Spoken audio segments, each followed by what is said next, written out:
এই মুহূর্তের বড় খবর, এই মুহূর্তের বড় খবর, পার্থ চট্টোপাধ্যায়ের জেল মুক্তি।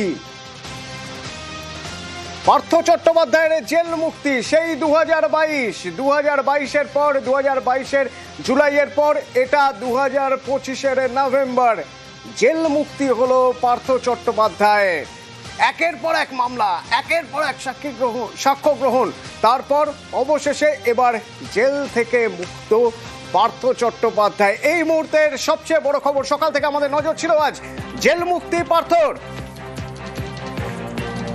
রৌনক রয়েছে, রৌনকের সঙ্গে কথা বলবো আমি।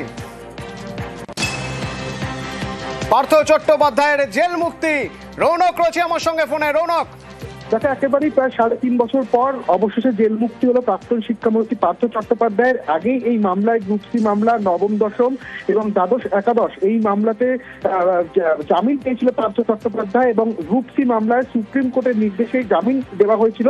সেক্ষেত্রে জেল মুক্তির ক্ষেত্রে বেশ কিছু শর্ত ছিল। যে শর্তটি ছিল যতক্ষণ পর্যন্ত 8 জনের সাক্ষ্য গ্রহণ প্রক্রিয়া সম্পন্ন হচ্ছে ততক্ষণ পর্যন্ত তাকে জেলেই থাকতে হবে।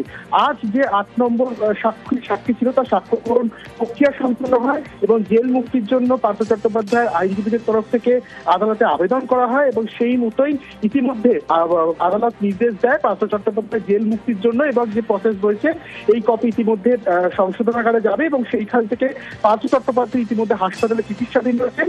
সেইখানে যাওয়ার পরই কিন্তু হাসপাতালের নির্দেশ অনুযায়ী পার্থ চট্টোপাধ্যায়কে ছাড়া হবে। অর্থাৎ যে গোটা মামলা সিবিআই যে কটি মামলা ছিল, গ্রুপ সি মামলা, নবম দশম এবং দ্বাদশ একাদশ, 3টি মামলা থেকেই কিন্তু জেল মুক্তি পেলেন প্রাক্তন শিক্ষামন্ত্রী পার্থ চট্টোপাধ্যায় সহ সুবিরেশ ভট্টাচার্য।